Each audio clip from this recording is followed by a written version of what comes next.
سر ایک international environment, میں نے ابھی عرفان صدیقی صاحب سے بھی پوچھا کہ آپ کبھی بھی ایک سیاسی رہنما کو اس سے آنکھیں بند نہیں کرنی چاہیے.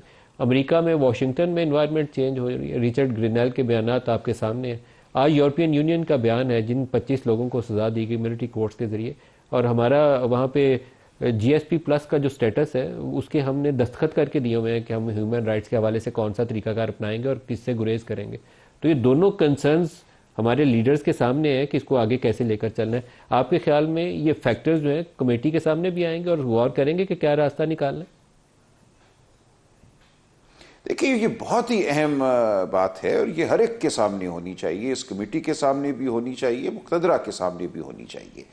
فوجی عدالتیں کسی طور دنیا کو قبول نہیں ہے، دنیا کی ضمیر کو قبول نہیں ہے. یہ ایک مذاق ہے ایک فوجی عدالت کے سامنے کسی کو پیش کرنا بند کمرے میں، اس کے بعد 1.5-2 سال کے بعد ایک فیصلہ جاری کر دینا، اس سے اعترافی بیان لے لینا. یہ قانون اور آئین کے میں عرض کروں قاعدے کے خلاف ہے یہ بات. تو دنیا میں کوئی ملک اس بات کو اب تسلیم نہیں کرے گا. لہٰذا اگر آپ یہ سمجھتے ہیں کہ فوجی عدالتوں کے ذریعے آپ آگے بڑھ سکتے ہیں، عمران خان صاحب کو سزا دلا سکتے ہیں، تو یہ انتہائی خام خیالی ہے.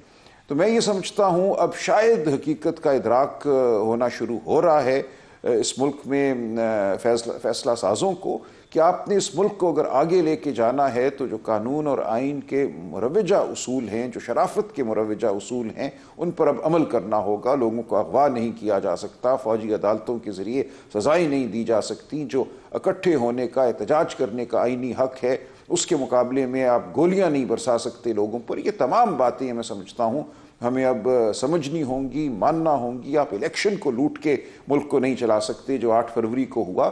تو یہ تمام باتیں ایسی ہیں کہ پورا ملک میں سمجھتا ہوں اس وقت دنیا کے سامنے ایک تشویش کا باعث ہے. میں اس سے سخت لفظ نہیں استعمال کرنا چاہتا، لیکن ہمیں اس چیز کو ٹھیک کرنا ہے. ہم نے اگر معاشی ترقی کرنی ہے، ہم چاہتے ہیں اگر کہ یہاں انویسٹمنٹ ہو، لوگ سرمایہ کاری کریں، ہمارے جو نوجوان ہیں وہ اس ملک میں اپنا کیریئر بنانے کے خواب دیکھیں، تو ہمیں ان سب چیزوں کو ٹھیک کرنا ہوگا. ہمیں ملک میں شرافت کو بحال کرنا ہوگا، آئین قانون کو بحال کرنا ہوگا، عوام کی رائے کو ہمیں مقدم کرنا ہوگا، الیکشنوں کو ہمیں اب نہیں لوٹنا. یہ تمام ایسے بنیادی میں سمجھتا ہوں سوالات ہیں، بنیادی ایشوز ہیں جن پر جب تک ہم اتفاق رائے نہیں کرتے کسی کے لیے بھی اس ملک میں آگے بڑھنے کا کوئی موقع نہیں. اور میں آپ سے عرض کروں جو ہماری انفارمل ملاقاتیں ہوتی ہیں، تمام سیاسی جماعتوں کے اراکین اس وقت سخت تشویش کا شکار ہے. اس ملک میں پولیٹیکل سپیس ختم ہو چکی ہے، اور میں بڑی ذمہ داری سے کہہ رہا ہوں، نون